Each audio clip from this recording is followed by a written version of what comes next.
What's up, you guys? It's Caleb here. Today I've brought to you guys Can I Modify It episode number 3. Today I will be attempting to modify the Nerf Strife. It is a flywheel powered blaster, and I've actually never modified any flywheel blaster before, so this will be a first and hopefully it goes well.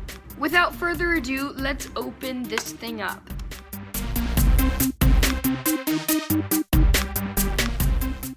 Okay, so I've unscrewed all the screws, so I haven't even opened it up myself. So let's see if I can crack this thing open. Oh, that's interesting.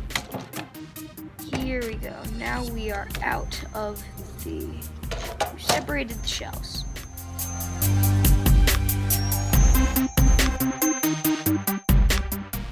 Okay, so before we start the modifications, I want to show you guys how this blaster works.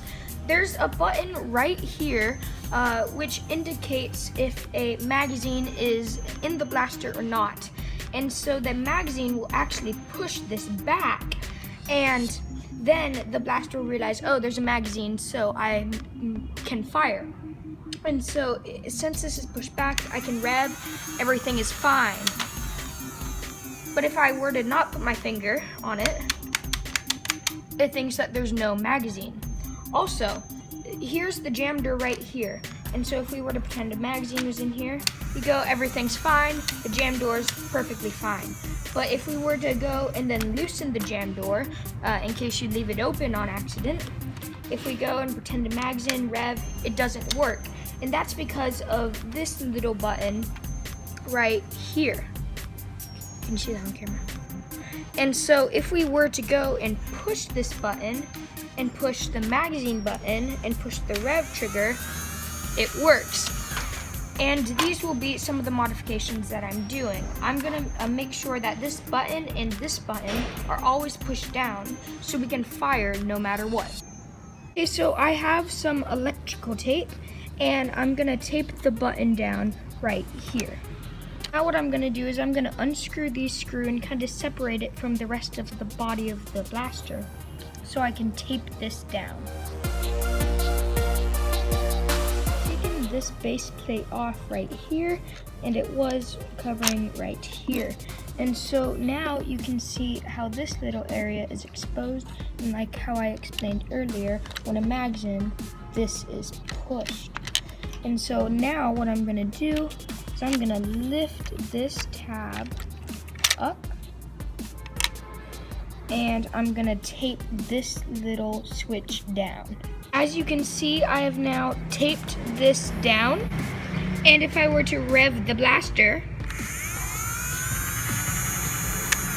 it still works. Now all I need to do is put some of the pieces back onto the blaster, and then I can work on the jam door.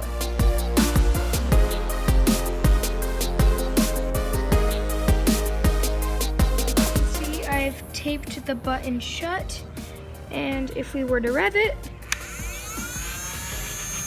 the whole blaster works completely fine.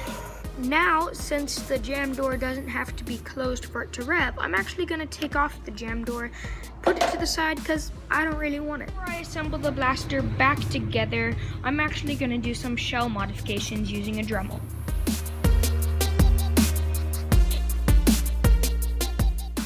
I have finished all the mods, but before I put the blaster back together, I just want to make sure it can fire. So, let's go. Yep, it definitely works.